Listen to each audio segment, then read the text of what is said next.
What's going on, everyone? Jeremy here from the Quartering. I hope you're having a wonderful, wonderful day. I know I am, as today was the official cocoa launch over at coffeebrandcoffee.com. I'm not going to spam about that much longer, but good news. So if you're waiting on that, I'll leave a link in the description for you to go over there. Also, our 5 delicious coffees. But anyway, Netflix has cracked down on their woke workers. All of this now after the stock has completely collapsed. They started losing subscribers. It's literally the best example of get woke, go broke we've seen. I mean, maybe the biggest example, not the best. There was like that coffee shop that was charging men $1 more for coffee, stuff like that went out of business. We see all these woke colleges like Evergreen and Mizzou seeing massive declines in enrollment after the woke professors or wokes, are encouraging bad behavior on campus. But Netflix, it's a combination. The reason they're losing subscribers is not just because they're woke, but it's because all the good content, it's more so because all the good content is gone off onto their own individual platforms, and all that's left is woke trash. Although I did see they had this show called The Staircase or Stairs, which is a documentary similar to like the making. It looks kind of good. I may have to get in my boat and get a copy of that. But nonetheless, Netflix cracks down on woke workers. Streaming giant tells staff they're in a culture memo to quit if they're offended by the content, as bosses back Dave Chappelle after backlash. This is actually nuts. They're telling their woke employees, like it or lump it. That's it. It's like, hey, wokies, we need to cut about 60% of our staff, so shut your pie holes. Like that's literally what they're saying. Netflix has launched a crackdown on woke workers trying to silence artists such as Dave Chappelle. The streaming service dished out a new culture memo telling staff that if they are offended by content, that they can leave the firm. Bosses warned they will not censor specific artists or voices, even if the employees consider the content harmful. The document also called on workers who tighten their belts and rein in corporate spending as the company's finances falter. The ailing platform has shelled out millions of viewers over the last year as rivals Amazon, Disney, and Apple pick up the stream. Stocks have nosedived over the last 6 months from nearly $700 to as low as $166. Yesterday, also, there was a slight raise in pre-market trading to $174. I wonder if that has to do with people saying, "Oh, they're telling the woke employees that they can go pound sand." Meanwhile, the company has been at war with itself over airing content some woke workers claim is harmful to them. Young activists have targeted the likes of comedian Dave Chappelle for jokes about trans individuals aimed to get him canceled. But Netflix finally appeared to be stamping out the backlash with its new memo titled Netflix Culture Seeking Excellence.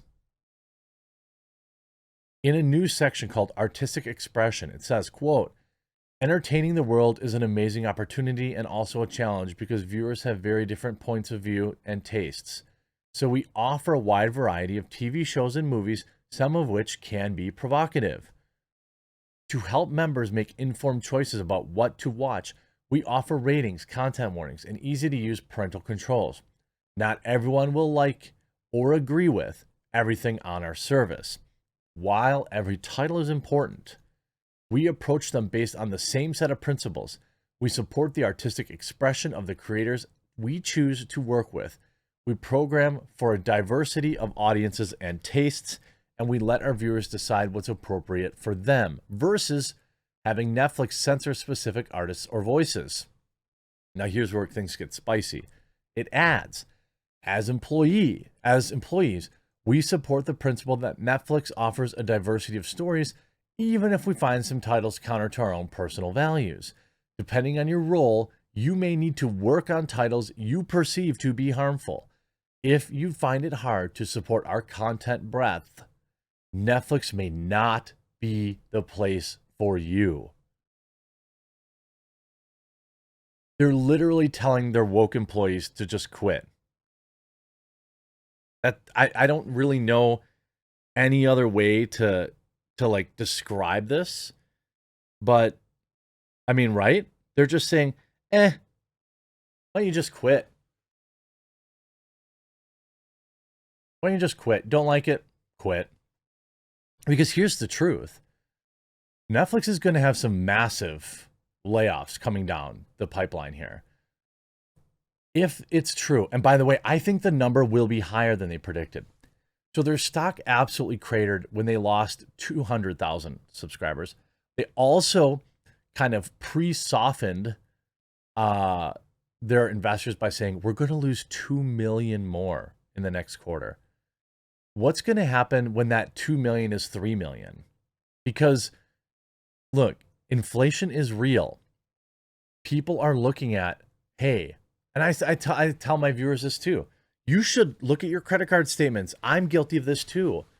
What's this $2.99 a month I'm paying for XYZ service or something?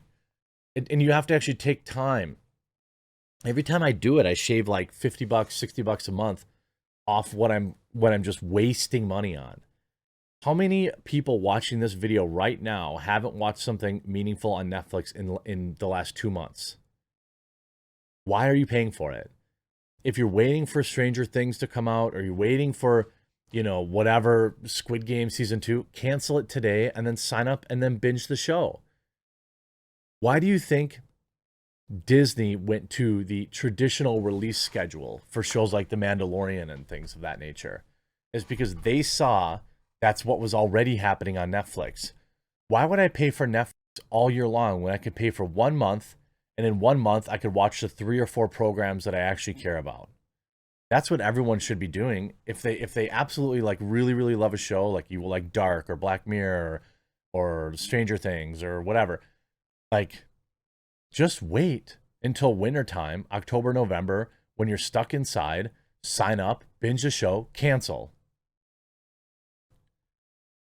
Depending on your role, so it says the memo, which was sent to staff on Thursday, is the very first update to the culture guide in 5 years, when it used to just be called Netflix Culture.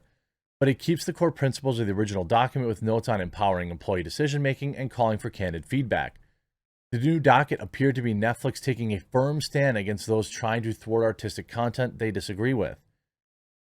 And by the way, unfortunately for a lot of people, and again, maybe this means Netflix is not somebody who you want to give your money to, they actually have been relatively consistent in not deplatforming somebody like Chappelle, but also airing stuff that I don't like.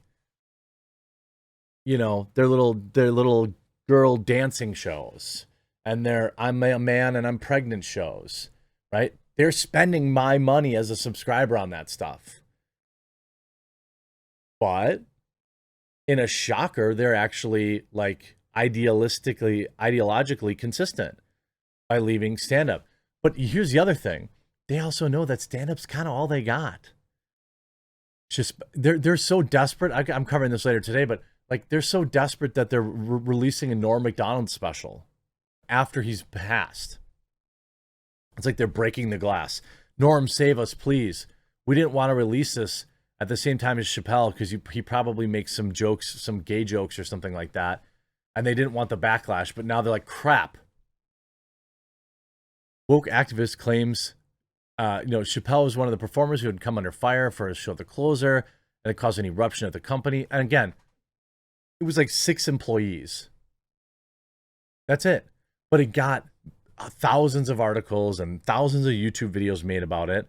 Netflix CEO Ted Sarandos rowed in behind Chappelle and continued to publish a show, triggering a mass exodus of woke workers. No, it didn't. No, it didn't.